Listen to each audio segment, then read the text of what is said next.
Apropos all our conversations this morning, our next guest, it's good to have him on. Well, it usually is, but it's even more because the issues have been so relevant to Wellington and to water. And Tony Randle joins us now in our letter from Wellington. Tony, welcome to the show. Lovely to have you on. Good to join you on this lovely day. Ah, you've got a lovely day in Wellington, eh? Well, you see, I can't beat Wellington on a good We've day. got It's just you don't get got enough a of them. brilliant time here. Well, Yeah, that's it's good. beautiful and calm, and yeah, things are pretty sunny. It's my experience, and I mean I don't mean to go on about this, but that Wellington actually has a very good spring. It just packs up in summer. Is that fair? I like your spring. Yes. Well, we have a spring and autumn. The problem is the wind, and we have it days just like today, and we've had a fantastic weekend. But the wind comes through, 3 days, and then you get the southerly, and it's back down at 5 degrees. And so Yeah. it goes through that cycle as you go. And so we have it goes good and bad, good and bad, good and bad.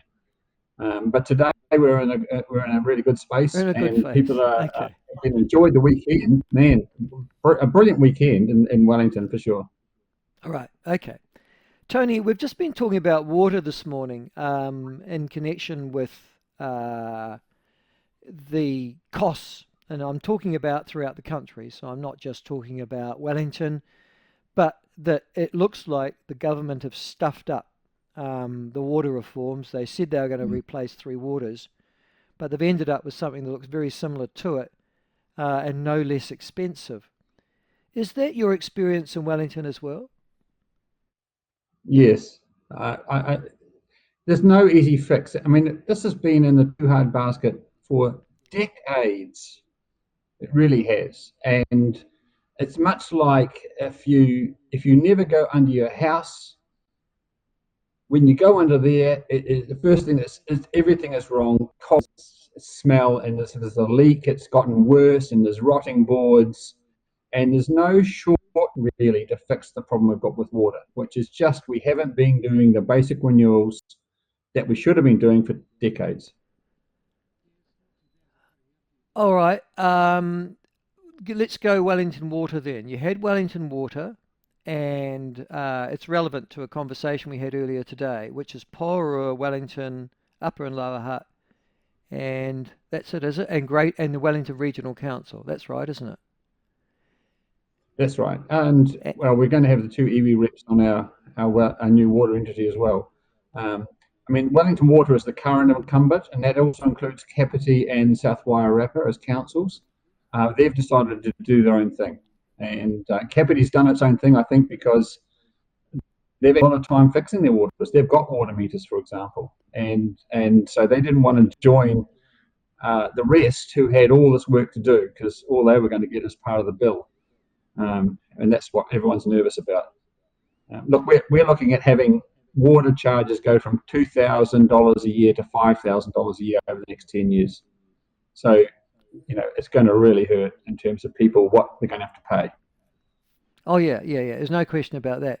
Listen, it might. I bet you it goes more than five too, because they always come up with the most optimistic scenarios when they're promoting change. These local bureaucrats. Um, can I just ask though, Tony, the structure that you've got from going from one representative each to the new structure, will you, each of your councils nominate a representative to go on the body? And do they have to be, what, a professional director or something, do they? Look, the actors trying to make things better in the sense that the new water entity have to be professionals, and they have to meet the needs of a school matrix. So we have to have an engineer. We have to have someone who's really good at financing because obviously you're talking about hundreds of millions of dollars being borrowed and spent, and huge infrastructure projects. The oversight committee, which is where the councils are still connected to the new water entity, that's where we have each have a representative, along with under the current plan 2 EV reps from each of the two local larger EVs. And so yeah, we've got that makes 5 councils and 2 EVs, that's 7 representatives. But you're right, in terms of what's represented on the council, the votes are important. Wellington City, and I've been through the numbers again recently. Wellington City is half of the connections is one city. We are 58% of the new revenue. We're like 54% of all the assets. So Wellington City is half of this new entity, and certainly the biggest concern I have is that we only have 1 of 7 votes, yet we're half of the entity. It's really bizarre. And every time these people seem to cut their cloth with their issues. When it came to the setup costs, for example, $16 million, we don't pay 1/7 of the setup cost, of course. We pay half the setup costs, to set up this new entity. So when it comes to money, we pay half, but influence, we are a small minority. And that's the biggest problem in Wellington in terms of the new entity that I can see. Okay, so I know explain that this to me. how How did the iwi get on? Because if they're not bringing anything to this, they're not bringing money, they're not bringing asset, they're not bringing history. What the hell are the iwi reps going to do on that particular committee, other than, well, put a cultural lens over the show? Yeah, this is where you have the people who are setting up the new entity ultimately are the people who are running the old entity. Oh, so this isn't the government. This is the 4 or 5 constituent parts of Wellington councils that are doing this. Yeah. I mean, the oversight committee to set up the new oversight committee is the old one.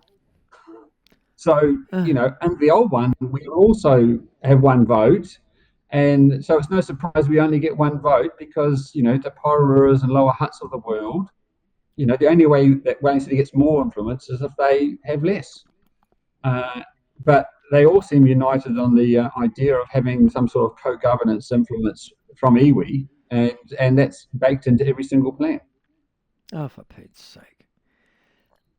Is they ever justified why they want some sort of co-governance? I mean, this is just a simple infrastructural thing. I'm bringing the water in, I'm taking the water out. It's going to cost a lot of money. We bring each of our own assets and money to it. Seriously, mate, I'm not being stupid here, and I'm trying not to be racist. I know. What are the iwi bringing, these reps? What expertise, ability, asset? From my view, I don't know what they're bringing. I really don't. I think that it seems to be just, look, I don't know. Behind the scenes, these people who draft up the documents, and this is the thing about government, the person who holds the pen has a lot of power. And when they draft up a document and it's got 2 iwi reps there and it's presented to the public, if you go out and say they shouldn't be there, that becomes a disenfranchisement of them because they're there in the draft. And yet we've never had a really open discussion. Certainly in terms of the public consultation, I don't think there was any option or question about the role of iwi reps on the new water entity. They're just there, and you know that if we have a debate about this in an open public way, is it going to be a huge fight about it? And Does that mean that councillors like you, Tony, are intimidated? The reason this conversation started this morning is because I was talking to an ACT Party council candidate in Porua, and he made the dreadful error, it would appear, of suggesting that Porua could save a bit of money by not having a kaumatua. And then when I looked at the powers of the kaumatua in the Porua City Council, it wasn't that it was ceremonial, which I thought it was. It was that they are a full-blown political actor with more influence in actual fact than an elected member. And so that's how we started this conversation. Is it a Wellington, I'll just say, is it a Wellington thing, but is this all over the country?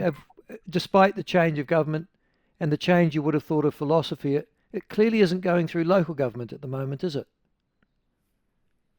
Well, is it all over the country? You can see the debate springs up in lots of different ways. I think it's different all over the country. In Wellington, though, we are and have been dominated with a green agenda, red green block of people, and Yeah.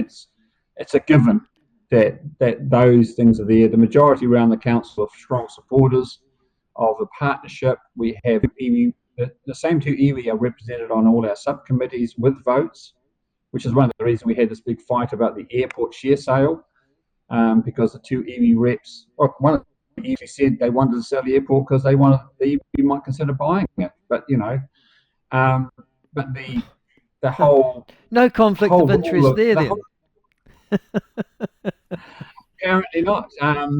But the look, they're just there and as a given, and if you question it, then you are racist, and I have been Yeah, called a yeah, yeah, racist. yeah. That's just And absurd. and in the end is there's I talk to individuals in Wellington, and you get the same over the fence frustration.